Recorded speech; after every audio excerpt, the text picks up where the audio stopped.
De leer de la epístola del apóstol San Pablo a los romanos, y vamos a fijar nuestra atención en el capítulo 13. Vamos a leer los 5 primeros versículos. Romanos 13,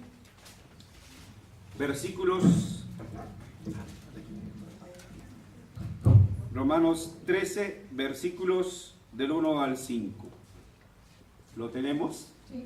Vamos a leer todos al unísono. Dice así: sométase toda persona a las autoridades superiores, porque no hay autoridad sino de parte de Dios, y las que hay por Dios han sido establecidas. De modo que quien se opone a la autoridad, a lo establecido por Dios resiste, y los que resisten acarrean condenación para sí mismos.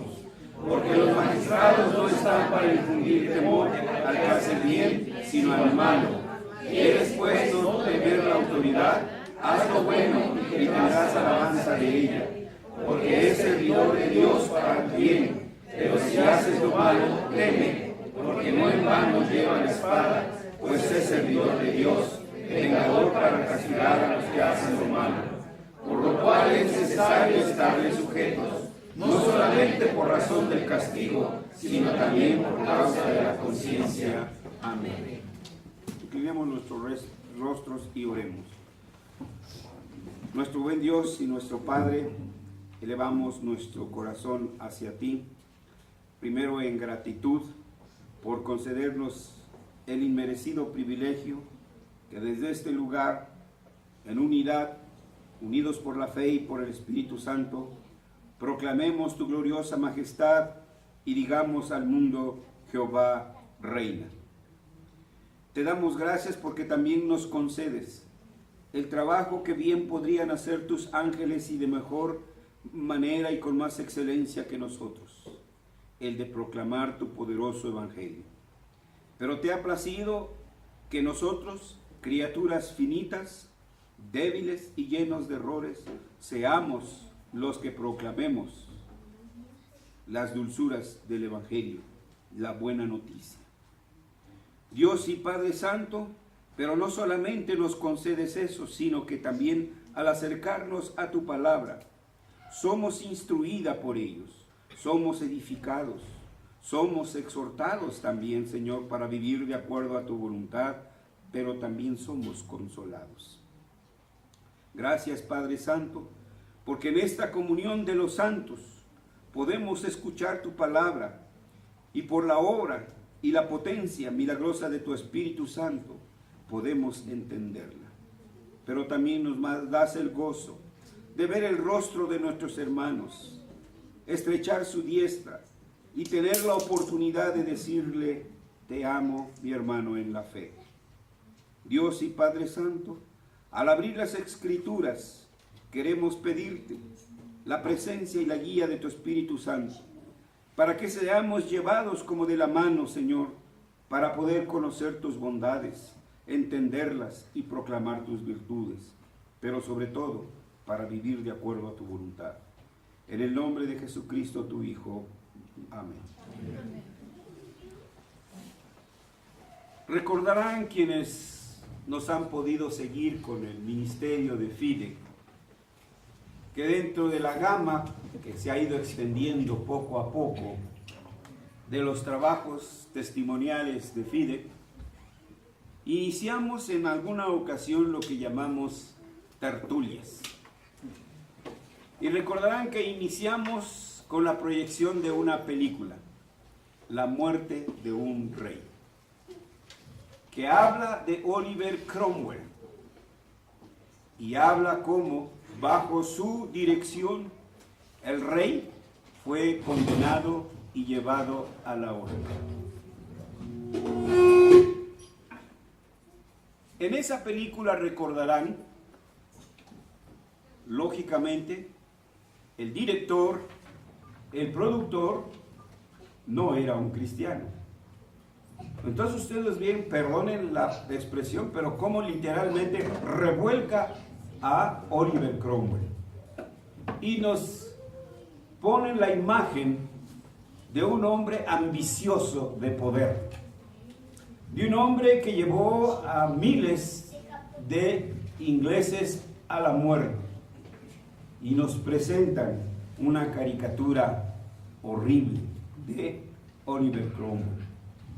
Esta mañana en la escuela dominical también comentaba de cómo en las aulas aparentemente neutrales, la imagen que a mí, no creo que a todos les toque lo mismo, pero estoy dando testimonio de lo que a mí me tocó, que mi maestro de historia, ¿sí?, el que me daba historia, él nos dijo allí al grupo de estudiantes que Martín Lutero era un lujurioso que se robaba a las monjas, ¿sí?, y no era para llevarles al parque nada más. Nuestro maestro nos dijo que Juan Calvino era un gay.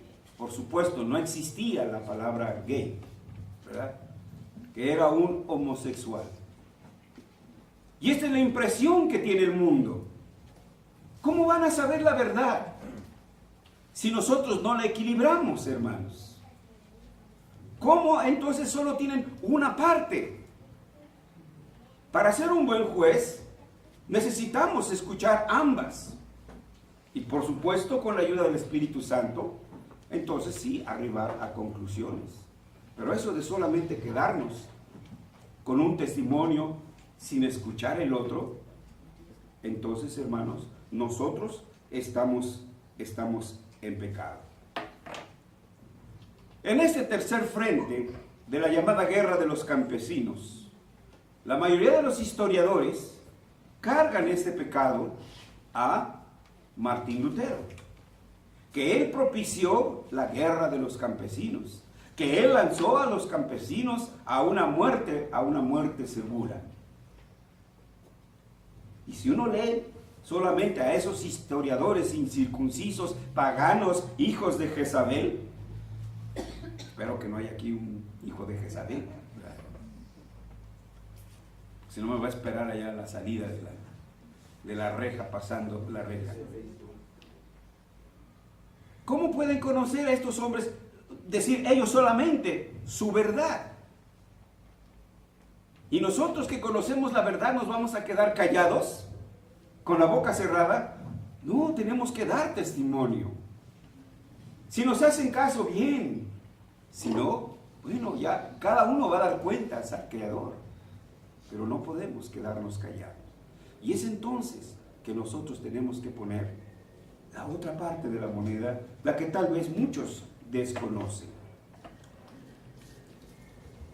A los reformados se les acusó de ser anarquistas, de propiciar guerras, de estar contra toda autoridad.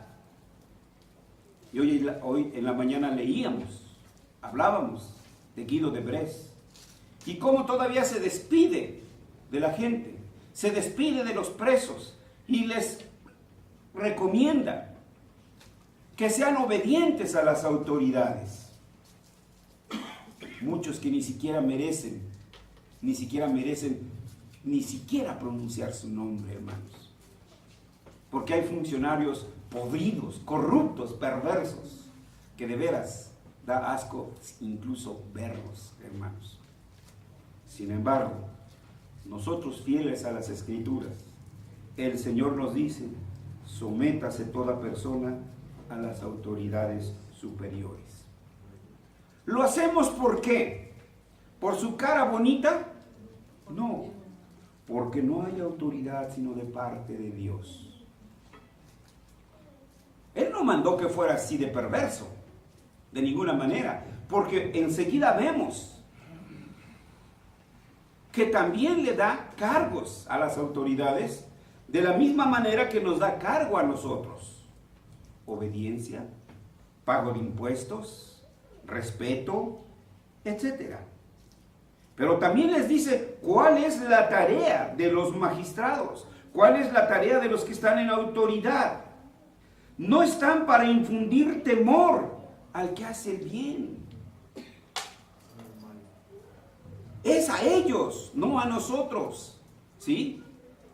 Pero a veces parece que no es así. Luego nos amenazan, ¿sí? Yo recuerdo una vez, un agente de tránsito. No sé cuál sería la falta de mi tío, pero lo alcanza la patrulla, y estamos hablando de hace muchos años, hermanos. ¿Sí? Yo todavía era de biberón, pero me acuerdo muy bien. Que se baja el patrullero inmediato, pero si viene enojado y con la pistola, esto te va a salir en un tostón. Pues vean ustedes, hermanos, sí. Luego. Entonces, tienen también ellos, ¿sí? Ellos también son responsables delante de Dios, ¿sí? No están, es servidor, enseguida dice en el versículo 4, porque es diácono de Dios. ¿Qué significa servidor? Porque es servidor de Dios para tu bien. ¿Sí? Entonces le dio la espada, pero cuídame a este ciudadano, esa es tu tarea. Tú me respondes, si no me cuidas a este, mi hijo, es su tarea. Son nuestros custodios, ¿sí? Y luego dice ahí, porque no en vano lleva la espada. Dios le ha dado esa autoridad, ¿sí? Otra vez, pues es servidor de Dios. Pero la otra palabra es una florecita. Es una palabra de amor. Ay, por favor, Señor, justicia. Mira, trátame bien. No, es vengador. Él va a cobrar venganza si no cumplen con su tarea, ¿sí? Es vengador para castigar ¿a quién? Al que hace lo malo, ¿sí? Entonces no es aquí el punto de no busco quién me la hizo, sino quién me la pague. No, es justicia, significa darle a cada quien lo que merece. Por lo cual, dice Pablo, es necesario estarle sujetos, no solamente por razón de castigo, sino también por causa de la conciencia. Entonces la Escritura nos impulsa al respeto. No es esa entonces la idea primaria del cristiano, aborrecer a las autoridades. ¿Qué entonces fue lo que realmente pasó en esta llamada guerra de los campesinos? ¿En verdad fue él quien los incitó? Bueno, hay dos historias. Léalas, investíguelas, y luego entonces, con la ayuda del Señor, llegue usted a sus conclusiones. Hemos hablado de esos frentes y hemos mencionado que no fue un frente, se acabó y se apagó y ya. No. Fue una primera batalla ganada, pero el enemigo seguía allí. Y ese primer frente fue el ceremonialismo de la iglesia papista. Ese continúa, hermanos, hasta hoy en día. Cada cientos de años se abre la puerta de no sé qué en Roma y todo el que pase allí tiene indulgencias, perdón de pecados por 1000 años, por no sé cuántos. Óigame, pues ¿cuántos llegamos a vivir nosotros? Pero ahí está, continúa. Lo que quiere decir entonces que nosotros vamos a estar alertas. Y eso fue lo que pasó aquí.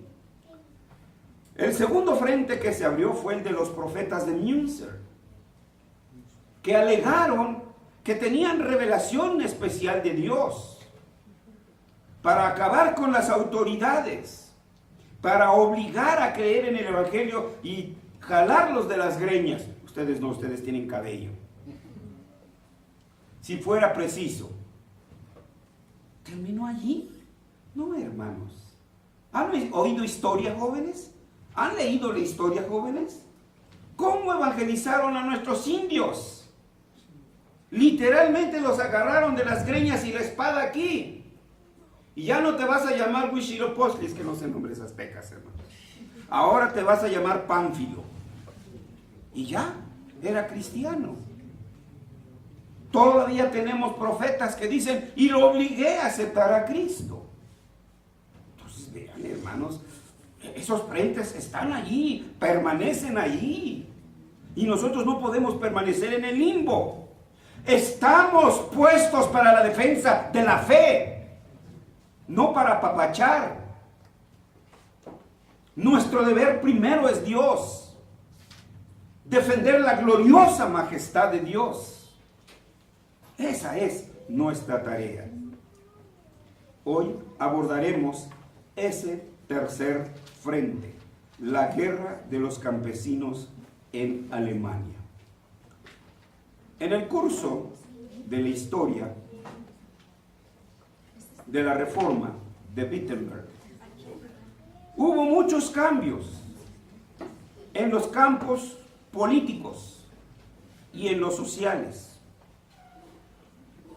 que clamaban a fin de ser escuchados. El pueblo quiere ser escuchado. ¿Lo saben esto nuestras autoridades?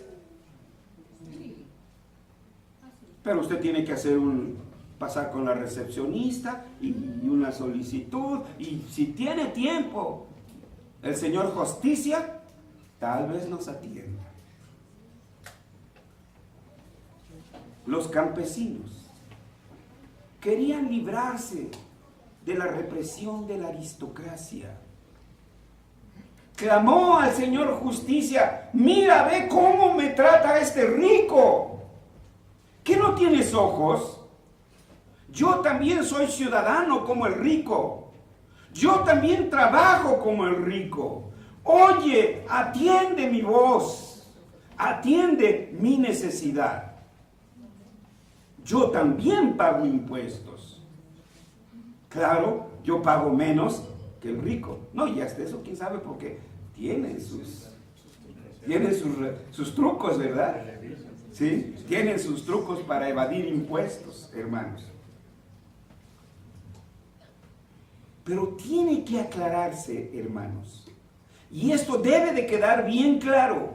¿Oyeron, jóvenes marxistas? No, aquí no hay marxistas, ¿verdad? La insatisfacción. No, ahí juntamos leña verde, ahorita. Si no hay aquí un marxista, luego. La insatisfacción de los campesinos no comenzó con la reforma de Wittenberg, ya que esta es una de las acusaciones que existen contra Lutero. Dicen algunos que fue él quien incitó a los campesinos para iniciar una revolución que culminó con una masacre de labriegos. Ya saben cómo resuelven los 68azos. ¿Sí? Como algunos de ustedes recordarán, cuando se habló del frente contra los profetas de Münster, Lutero mismo se opuso a la violencia y era un hombre enérgico. Los luteranos guardan como pieza de museo un púlpito que él partió de un puñetazo cuando se discutía una doctrina, la doctrina de la transubstanciación, y dijo no, y ¡pum!, que se parte. Así que vean lo fuerte que era ese hombre, ¿no?, para partir ese púlpito. Sabía expresar su enojo.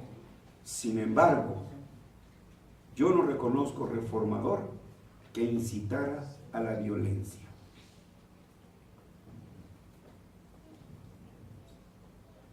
El descontento de los campesinos ya se había hecho manifiesto antes de la publicación de las 95 tesis, que por cierto tengo una laguna mental. ¿Qué digo laguna? Océano. Ya no me acuerdo cuál fue la fecha. 31 de octubre de 1517. Se me adelantó, hermano. Yo quería que los dormidos que están dormidos me lo dijeran, pero pues, en fin, pues ya, gracias. En 1502, entonces, por supuesto que no, están meditando, hermano. En 1502 fue el primer intento.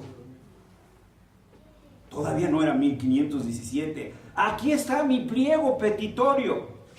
Así como no, ahorita lo vamos a atender al archivo redondo. ¿Sí? Un segundo intento, 12 años después, 1514, otra vez con la misma insistencia, misma respuesta, nula. Pero ya los campesinos empezaban a agitarse y todavía no era 31 de octubre de 1517. Estamos todavía en 1514. Entonces, ¿por qué le achacan esos burroignorantes ese pecado a Martín Lutero? La razón de estos pliegos era la opresión desmedida de la aristocracia hacia los campesinos. ¿Se ha terminado? No, hermanos. Vean cómo esos intermediarios llevan allí la canasta de ciruelas hasta el borde, 5 pesos. ¿Cómo le sale a usted el kilo de, hasta le sale el kilo de fresas? El café, ¿cuánto pagamos el kilo? 200, 250. ¿A cómo se los pagan a ellos, hermanos? ¿Hemos cambiado? No, hermanos, ¿sí?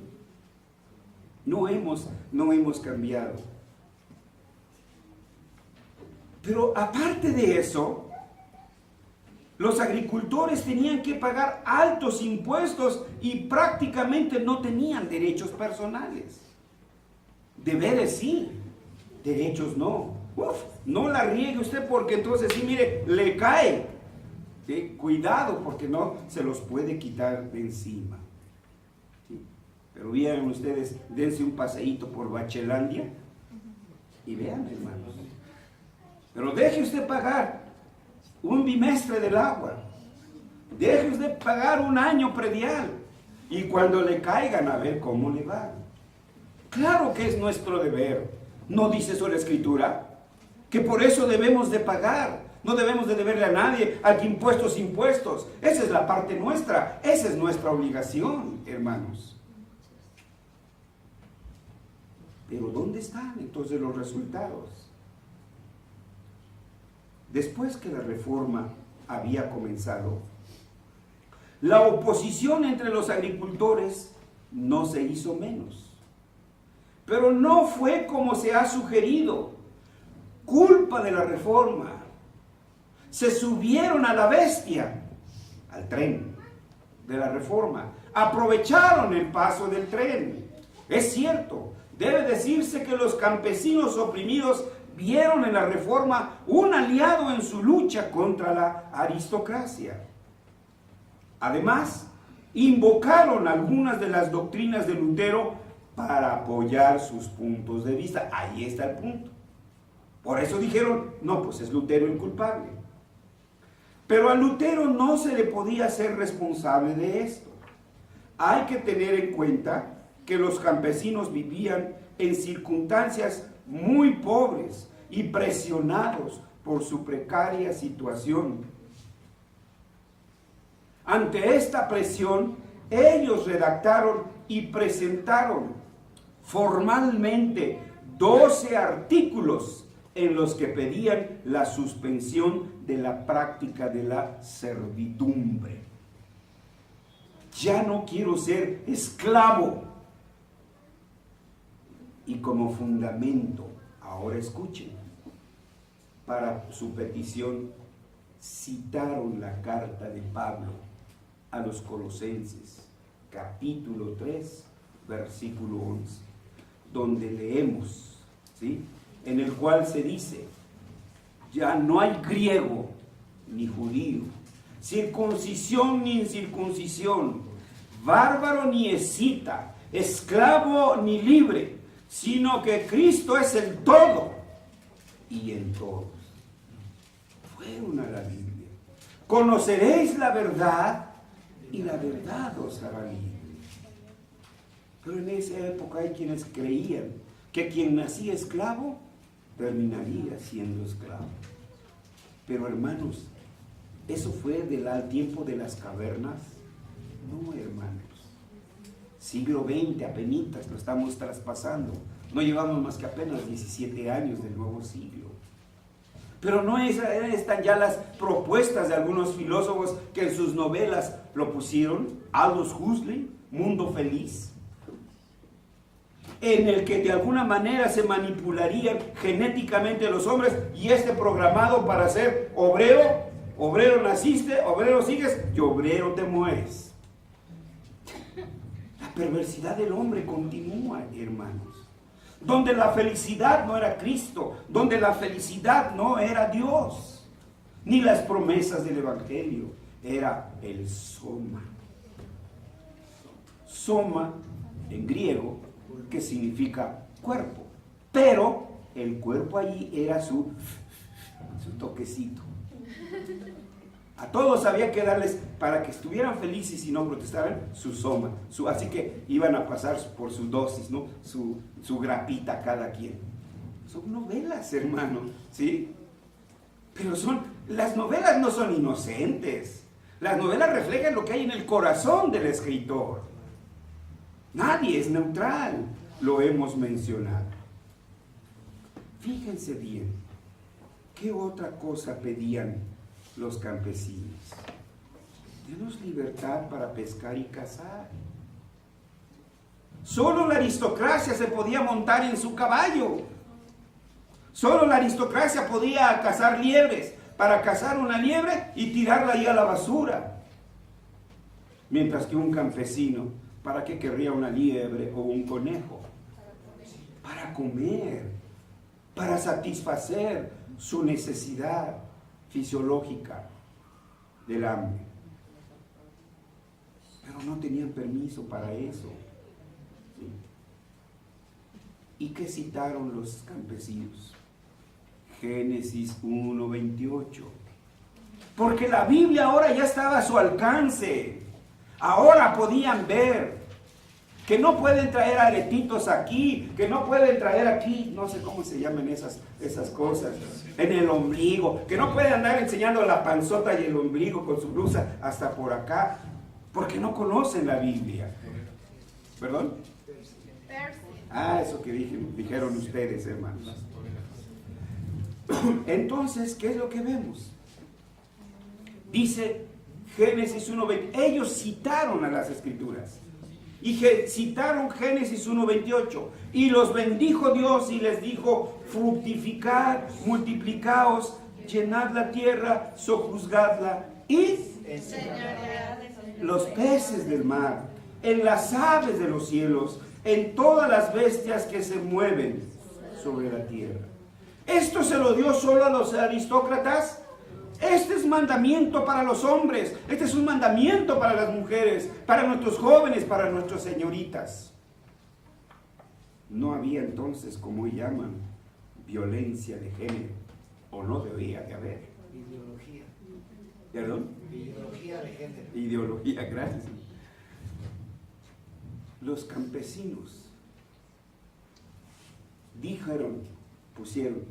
estaban dispuestos a renunciar a todas sus demandas. Escuchen, si se les pudiera probar que las peticiones que presentaban no estaban basadas en la Biblia, y por añadidura fundamentaron sus escritos en las demandas de Lutero, o sea, en las 95 tesis.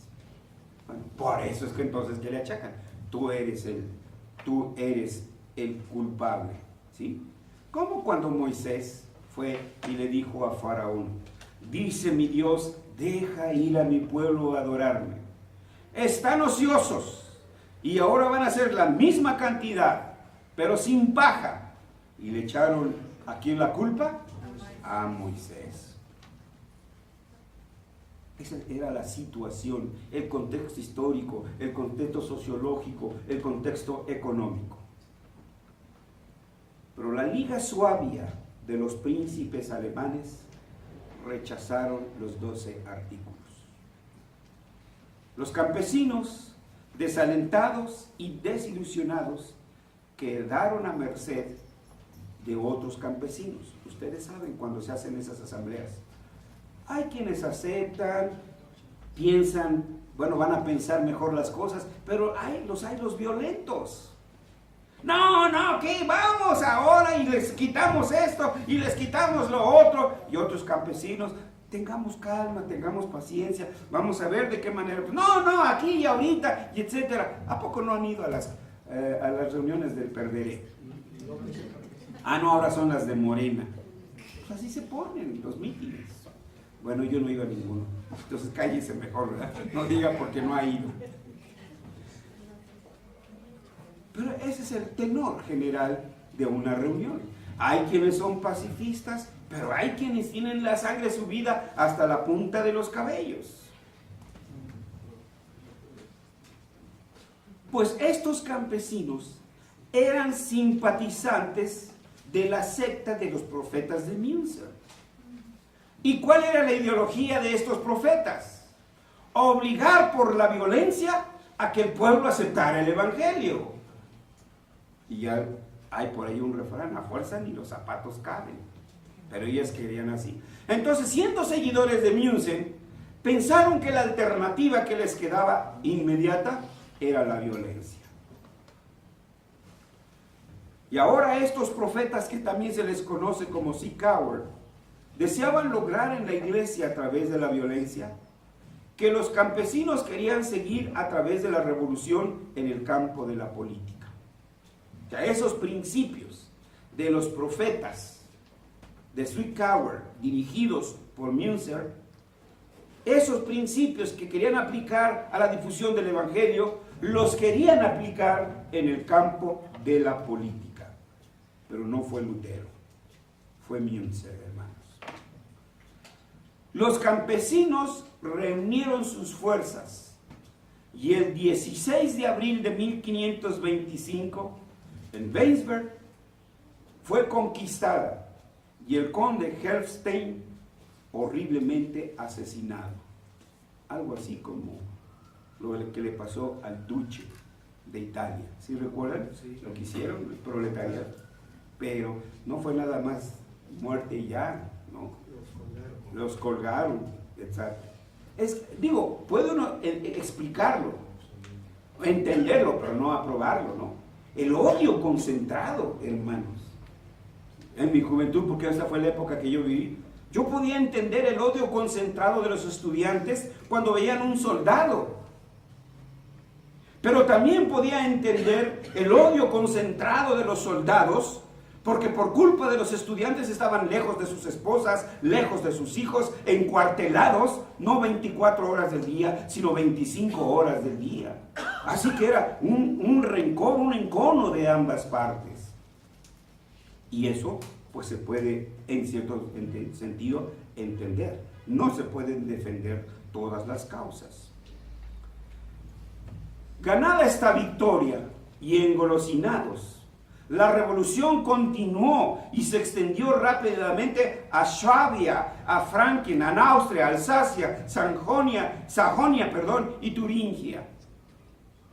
Así que se iba extendiendo esa revolución y los campesinos iban ganando. Bueno, el primer golpe es por sorpresa, pues lógico, ¿no? ¿Se acuerdan cuando el ejército zapatista? El primer golpe, pues, los pobres soldados que estaban ahí, y eso no estaban concentrados todos, había francos, nada más estaba la guardia permanente que se queda, unos cuantos soldados. No, pues sí, ganaron, ¿no? Ahí, hicieron masacre ahí los campesinos, pero ¿cuál fue la respuesta? Daba pena de ver a nuestros indígenas con su lanza de palo nada más ahí, contra un afán que le aprietan un gatillo y salen 20, 30 disparos de inmediato, hermanos. El arma. Entonces, hermanos, pues sí tuvieron unas primeras batallas, pero un ejército está disciplinado, hermanos. Un ejército está entrenado. Entonces se reponen, se reagrupan, se organizan y el contraataque es tremendo. A eso agréguenle ya el odio concentrado, ¿sí? El odio concentrado, porque si un militar ahí era mi sobrino, era mi hijo, era mi nieto, pues ¿qué hay entonces en la sangre? Eso es lo que traen entonces las revoluciones. Debe decirse en honor a la verdad que inicialmente Lutero simpatizó con las demandas de los campesinos. Bueno, nosotros acabamos de leerlo, claro que sí, estamos de acuerdo, ¿sí? Lutero sí estaba de acuerdo con las demandas de los campesinos oprimidos, porque él también venía de la misma clase. Su padre era un minero, ¿sí? Y los que han ido, vayan a Real del Monte y vayan a una excursión, hermanos, entren allí a la mina y que les expliquen y van a ver cómo sale uno, pero sí, con la sangre hirviendo, ¿no? De cómo trataban a nuestros indígenas. Pero él consideraba que sus peticiones eran justas, que sus peticiones eran conforme a derecho, que sus peticiones estaban de acuerdo con la palabra de Dios. Hasta allí, amén y amén. Hasta ese punto Lutero defendió la causa campesina, y yo creo que cualquiera de nosotros lo haría. Y así que en un documento escrito en 1523, él se dirigió y dio su opinión sobre esta guerra campesina y sobre estos 12 artículos. Ese escrito lo tituló Respecto de la autoridad secular y hasta qué punto se le debe obediencia. Ahí está la cosa. Aquí está la escritura. Me ordena mirar con respeto a un patrullero, mirar con respeto a un diputado. Yo ya no los puedo ver así, hermanos. Pero luego me acuerdo de la escritura y pum, pum, me doy yo solito, antes que el Señor me castigue, ¿no? Bueno, uno de nuestros hijos así le hacía. Sabía lo que había hecho y le decía, ¡ay, no! ¡Pum! Y ya se pegaba. Ya sería castigado, así que ya no teníamos que castigarlo nosotros.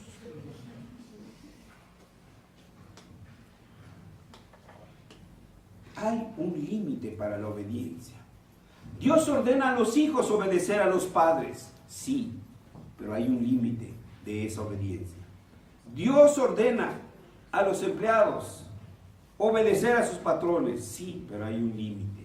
Y esto es lo que hizo Lutero en ese documento. Recordarle a las autoridades, recordarle a los aristócratas que su poder sobre los campesinos tenía un límite. El doctor Martín Lutero en este documento expresó muchas verdades duras contra el abuso de los príncipes y los terratenientes. Perdonen la expresión, no tenía pelos en la lengua para llamarle al pan pan y al vino vino. ¿Y a quién se lo estaba diciendo? A los príncipes, a los aristócratas, a las autoridades. Un poco más tarde, también escribió un artículo en el que exhortó ahora a los campesinos a que busquen la paz, y escribió a ambas partes a esforzarse para buscar la paz, pero ninguno de los dos le hizo caso. El texto llevaba el siguiente título: Exhortación a la paz sobre los 12 artículos de los campesinos en Suabia. Esto es lo que no conocen otros. Ellos mamás dicen, Lutero los incitó a la lucha. Y si eso escuchan nuestros hijos, pues con eso se van a quedar, como yo me quedé por muchos años, con la idea de que Calvino era gay y con la idea de que era un pervertido Martín Lutero. Eso me enseñaron y eso es lo que atesoré. Hasta que yo mismo empecé a leer por mi propia cuenta. En este documento, Lutero señaló los deberes de los opresores y los deberes de los oprimidos. Lamentablemente, había mucho odio acumulado en los campesinos. El recuerdo de los malos tratos, los abusos de la aristocracia y la indiferencia de la jerarquía eclesiástica papista fomentó el espíritu revolucionario de los campesinos. ¿Recuerdan la película de Corazón Valiente? Esa imagen no es santo de mi devoción Mel Gibson, Pero cuando dice las cosas, cuando dice alguien las cosas con verdad, uno tiene que sacar esa verdad. El llamado derecho de pernada, en el que el príncipe estrenaba a la joven esposa. Qué bueno que no vivimos en esa época. ¿Sí recuerdan? Cómo entonces fue, se las arrebató, y allá al fondo en esa escena, hermanos, es patética cuando usted la ve. Ve un cardenal ahí, quién sabe qué sería, todo de púrpura, de rojo, con su gorrito, mirando a cómo. Y gordo por comida mucho. Así, bueno, así cruzado de brazos, nada más viendo la escena. Ese es a propósito de Mel Gibson, ¿verdad? Pero esa era la realidad. Entonces, no hacían nada, estaban de lado. Claro, pues vean ustedes las haciendas antiguas aquí en México, cómo tenían su capillita y su propio sacerdote. ¿Y qué creen que predicaba el sacerdote a los campesinos? ¿Sí? Sumisión irrestricta a los hacendados. Vean de qué lado se ponían. Claro, si no, no había quincena. Entonces, no había, era hasta eso la tienda de raya, que ni la conocían. ¿Qué fue lo que pasó entonces? Los campesinos de Alemania despreciaron la ley y el orden al que fueron convidados. Quédense quietecitos. Y se entregaron al robo y al asesinato. Sí, es la parte fea. Como lo hicieron nuestros revolucionarios aquí. Algunas de las películas, ¿sí? Cómo nos lo muestran, ¿no? Que se llevaban a las señoritas aristócratas y decían que tenía piel de porcelana. Pues claro, pues con sus cremas de París y toda la cosa, ¿verdad? Entonces, mientras que nuestras campesinas curtidas al sol del día, sembrando ahí, etcétera, pues toda su cara partida, prieta, ennegrecida, parecía de esas muñecas de trapo que luego nos presentan por ahí. El aspecto era distinto. Y es un odio de venganza, un odio guardado. Y cuando eso sale a flote, hermanos, no hay quien lo detenga. Se dice que por eso Hidalgo no entró a la Ciudad de México, si no la guerra de independencia hubiera durado menos, que se quedó ahí por Toluca, los terrenos de la Marquesa, porque Hidalgo vio que era tanto el odio concentrado de los campesinos, que al entrar iban a hacer no solo una masacre, a violar, a robar, a asesinar, e Hidalgo quiso evitar eso y no entró a la ciudad. Y dicen que eso hizo que la revolución se prolongara por más de 20 años.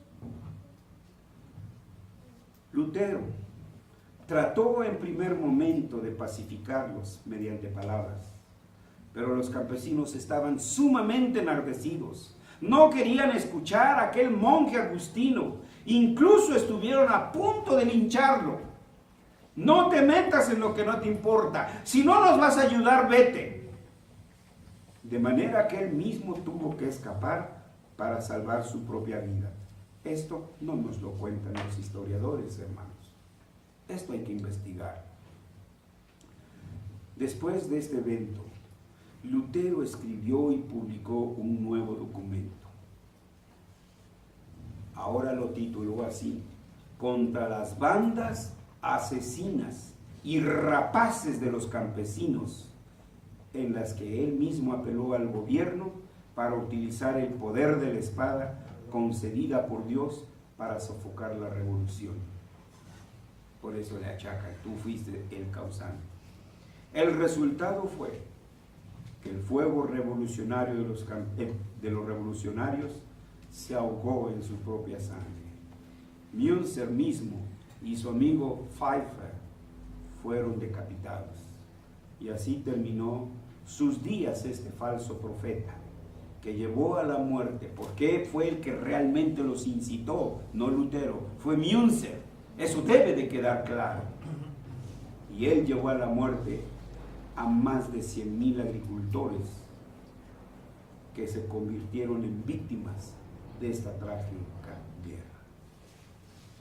Este es el contexto histórico que habla tocante a la posición de los cristianos respecto de la guerra. ¿Qué faltó aquí, hermanos? Aquí faltó tener un conocimiento por parte de nuestras autoridades. Nadie puede ser líder. Nadie puede estar en un puesto público. Nadie puede ser comandante si no tiene visión, autoridad y poder. ¿Pondría usted en la cintura de un gorila, de un simio, una 38, una 9 milímetros? ¿Qué hacen estos hombres? Yo una vez vi un policía judicial, obeso, que caminaba así como pato, ¿no? Y yo digo, ¿y este hombre qué va a hacer en una persecución? ¿Sí? Pues lo único que lo defendía era su pistola que traía de un lado, ¿sí? Pero nomás lo desarman, pues, quedan como cochinillas cuando se hacen bolitas, dando vueltas, hermanos, ¿sí? Visión significa que conozco la voluntad de Dios. Mi deber que el Señor me manda como jefe, como patrón, como comandante, como padre de familia, como esposo. Mi deber como súbdito, mi deber como ciudadano, mi deber. La visión nos lleva a eso. Autoridad. Que yo no me autoproclamo, como no me dejaron, como no me pusieron de candidato, ahora soy candidato independiente. Ya tenemos casi un centenar de candidatos independientes. Y eso favorece solamente a 2 partidos, hermanos. ¿Sí? Pero ya, pues vean entonces, van nada más del poder por el poder. ¿Sí? No entienden lo que es ser diácono del pueblo, servidor del pueblo. ¿Y qué significa poder? Que trabajas. Si te pusieron de diputado, trabaja como diputado y no te estés durmiendo en las sesiones. ¿Han visto cuando nos pasan la cámara ahí? O algunas diputadas mandando sus WhatsApp, ¿sí? Caliéntame la sopita para cuando yo llegue. Entonces, hermanos, esto es lo que faltó allí. No había visión, autoridad y poder ni en los aristócratas, ni en las autoridades civiles, ni siquiera en los mismos campesinos. Esto indicaba la ausencia del conocimiento de la palabra de Dios. Y esto es lo que indica también en nosotros, hermanos. Este es uno de nuestros grandes problemas. Nuestros jóvenes no leen la Biblia todos los días, todos los meses, todo el año. Por eso entonces quieren andar como quieren andar, porque desconocen las Escrituras. No se queda atrás el Catecismo Mayor de Westminster, el Catecismo de los Presbiterianos. ¿Me pasa ese, por favor? ¿Recordarán, hermanos? Pregunta 129. ¿Qué exige Dios de los superiores para con los inferiores? Escuchemos. Se requiere de los superiores que conforme al poder que han recibido de Dios, eso no se niega, y que aquellas relaciones en las que ellos están, uno, amen a sus inferiores. El primer deber de uno que está en puesto de autoridad es amar a aquellos que están bajo sus órdenes. Yo no sé si sea verdad, pero una vez me contaron de un soldado que era,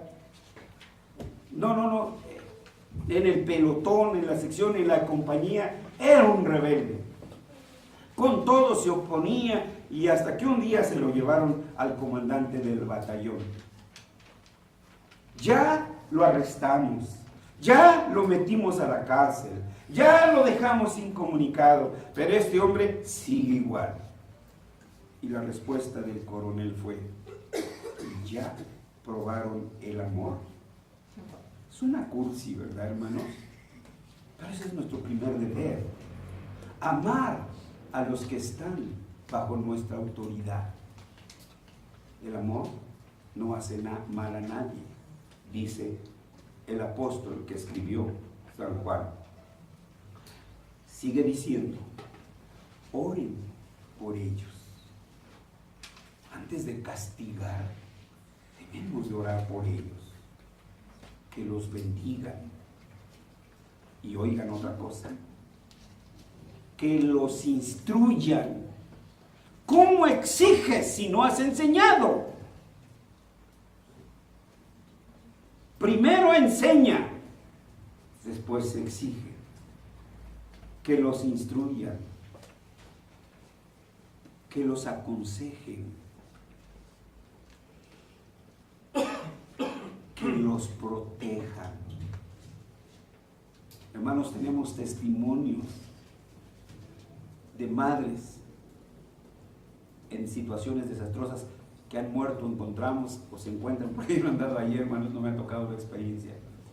Encontrar, por ejemplo, en un terremoto, encontrar el cadáver de la madre y del hijo. La mamá hecha bolita y su hijo debajo de él. En el 85 hubo varios ejemplos de esos, hermanos. De un muchacho, encima la losa de él y abajo su perrito, ¿verdad? Entonces, esa también debe de ser. Cuando alguien pone bajo nuestras órdenes, nuestro deber es protegerlo. Si alguien me viene con un chisme, párate. No, un momento. ¿Sí? Estás hablando mal de mi amigo, de mi hermano, etc. Ese no es el amigo que yo conozco, ese no es el hermano que yo conozco. ¿Lo quieres ayudar o lo quieres perjudicar? Dime primero cuál es tu propósito. No, luego nos enfurecemos. No, pero que yo no creía mi amigo. No, primero tenemos que investigar. Los instruyan, los aconsejen, los protejan, los defiendan. Esa es nuestra tarea, defenderlos. ¿Sí? Los recompensen cuando sea debido. No sabemos recompensar. Creemos que todo es por obligación, hermanos. Lo repito, lo recalco, recompensa. También estamos obligados a recompensar. Trabajaste 9, 10 horas, te voy a dar media hora. Te voy a dar 1 hora más. No, aquí te estás y punto.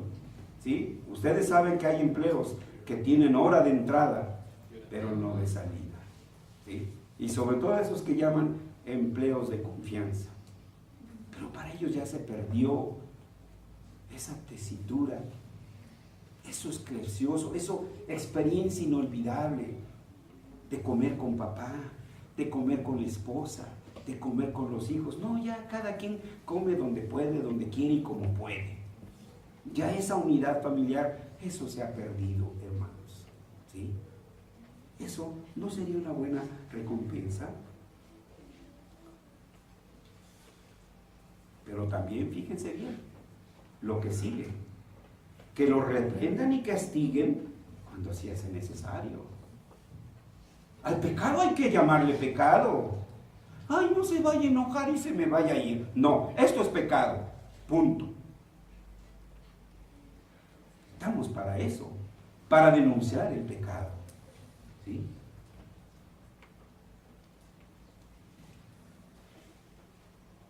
También hay otro deber, muy importante. Ojo, maestros de escuela dominical, ojo, ancianos gobernantes, ministros de música, todos los que estamos en autoridad, que por un porte grave, sabio, santo y ejemplar, vístase como lo que es.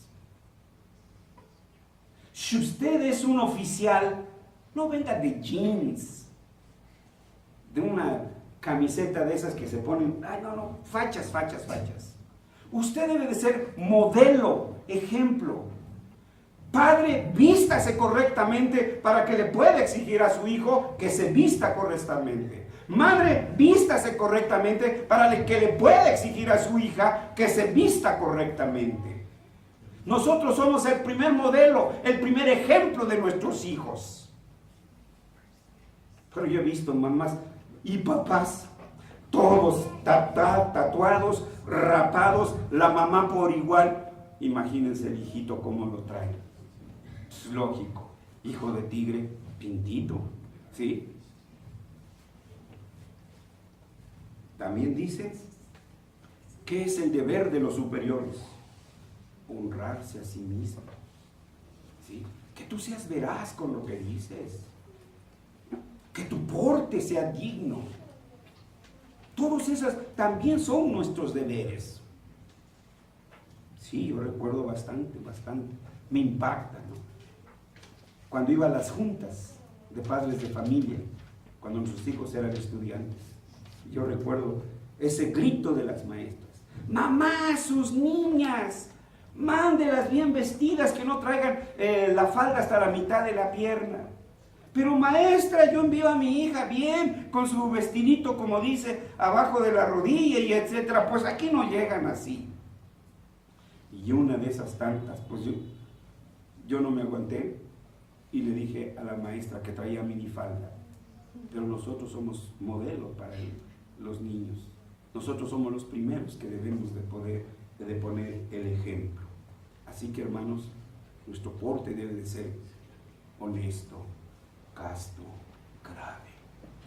Yo no sé si ustedes estarían contentos que yo viniera aquí de guarache, todo barbón, sin lavarme los dientes, sin bañarme. Digo, ¿me tolerarían aquí? ¿No se avergonzarían de su pastor? Bueno, hermanos, entonces vean eso también. ¿Ustedes creen que un hijo no se sienta mal con una madre fodonga? Aquí no hay, aclaro, luego, aquí no hay. ¿Sí? Entonces, hermanos, veamos también eso. La imagen que somos para los amigos de nuestros hijos. Tengamos entonces mucho cuidado. ¿Y cuál es el resultado final?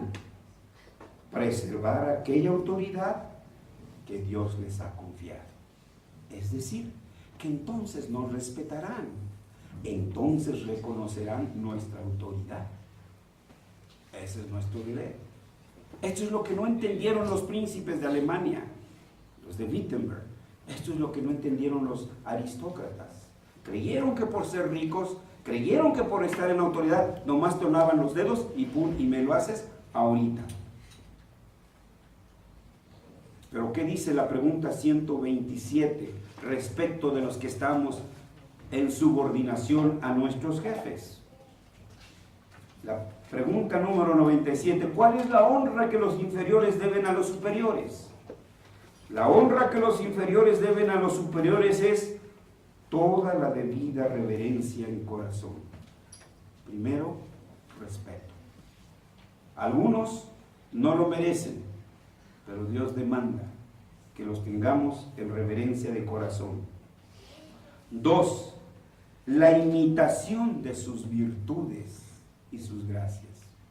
Pablo dijo: sed imitadores como yo de Cristo. La imitación es siempre que reflejes la imagen de Cristo. 3, la obediencia. No, nos han enseñado a ser anárquicos. A mí nadie me manda, a mí nadie me grita, a mí nadie... No. Yo no quiero estar con fulana porque es bien gritona. Pues el que paga manda. Pues no te va a dar tu fin de semana nada más porque y ya no tienes que trabajar. Y si no lo hiciste bien, pues lo tienes que volver a hacer. ¿Sí? Porque el billete que te dio no está roto, no está aluido. Es un billete que si es, ya no hay de a peso, ahí iba a decir de a peso. Que si es de a 20, te vale 20 pesos en la tienda. Si es de a 100, te vale 100 pesos en la tienda. Así que si nos comprometimos, también debemos entonces de cumplir. Sigue diciendo, me estoy saltando, hermanos, ¿sí? La debida sumisión a sus correcciones. ¿Quién quiere ser corregido? Sí. Los chamacos lo saben. Cuando llego, ¿te presto un peine? Mira, por aquí traigo unas tijeritas. Sí, se lo estoy diciendo en broma. Pero se está hablando de el porte que nosotros debemos, el ejemplo que debemos de dar. Tenemos una imagen personal, una imagen institucional, una imagen familiar. Si tu padre siempre anda bien vestidito, si tu padre siempre anda bien arregladito, tu madre bien anda arregladita y tú andas como si fueras pordiosero, tú no estás reflejando la imagen de tus padres. Yo no veo aquí padres greñudos. A ver, no, ninguno, por más que los busco. ¿Sí? Entonces vean, no estamos reflejando a la familia. Y también tenemos entonces ese deber.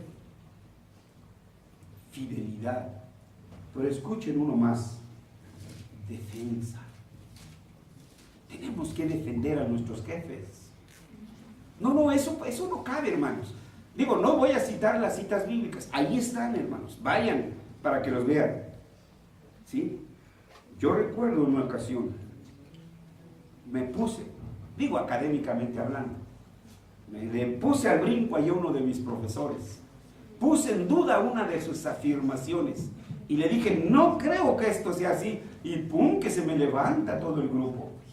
Espérate, contra mi maestro no tengas nada. Ay, me quedé así, ¿no?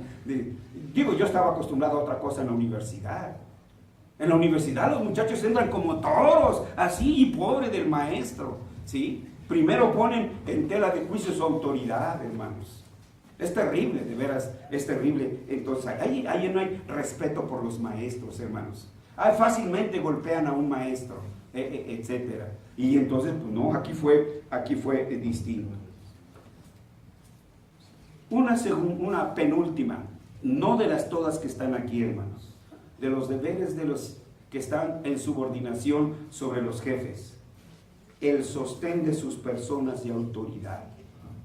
Que yo sostenga su autoridad ante otros. Él es el jefe ahorita. Y si tienes algo en contra, hazlo por los debidos conductos. Y por último, repito, no porque sea lo único, sobrellevando sus debilidades y ocultándolas con amor. Es decir, que no los exhibamos.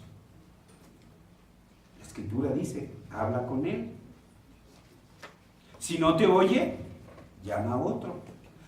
O sea, hay procedimientos, hermanos. Pero nuestro primer deber es sobrellevar sus debilidades y ocultándolas con amor, para que así ellos puedan ser un honor para sí y para el gobierno en el cual Dios los ha puesto.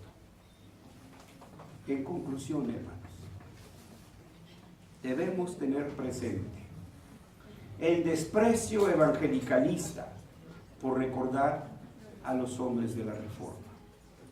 Nosotros no podemos hacer eso, porque Dios dice que debemos de recordarlos, porque para Él su sangre es valiosísima. Si Él dice, hermosa es a la presencia de Jehová la muerte de sus santos. Si para Él es hermosa, ¿por qué nosotros tenemos que aventarlos a la amnesia de la historia? ¿A quién van a respetar a nuestros hijos?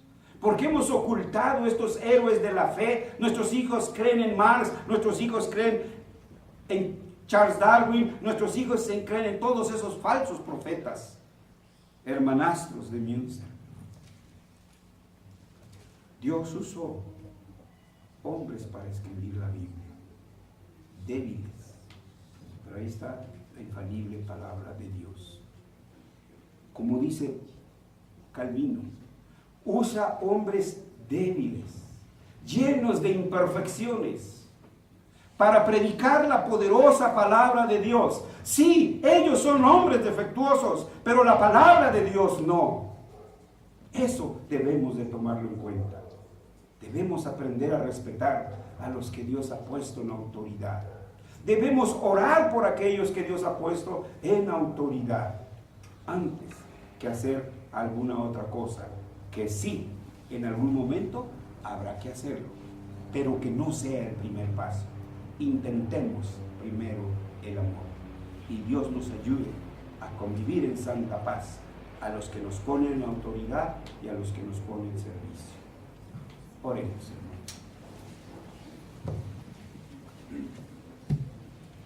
Bendito Dios, gracias por tu palabra que siempre nos sitúa en el lugar correcto a cada uno de nosotros. Primero te pedimos perdón como padres de familia en todo aquello que hayamos hecho para enfriar la fe de nuestros hijos. Te pedimos perdón también como autoridad en los lugares que nos has puesto, como ancianos, como diáconos, como maestros de escuela dominical. Pero no hemos cumplido con nuestra tarea. No hemos sido fiel ejemplo. No hemos sido fieles.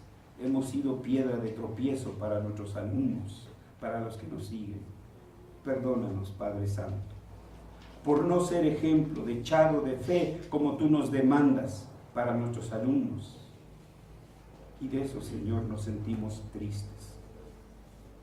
Te pedimos perdón como jefes o como patrones en aquellas cosas en las que hemos fallado horriblemente y hemos creído, Señor, solamente en el deber de aquellos que están bajo nuestra autoridad, pero no hemos cumplido con nuestro deber para con ellos. No suceda eso más en nuestras vidas. No suceda eso más en nuestras relaciones esposo-esposa. No sucedan esas cosas más en nuestras relaciones de familia, de padres y de hijos. En nuestras relaciones de iglesia, pastores, diáconos, etcétera, con la congregación. Ayúdanos, Señor, a darle a cada quien su lugar y a ser buen ejemplo para los de afuera. En el nombre de Cristo Jesús. Amén. Amén.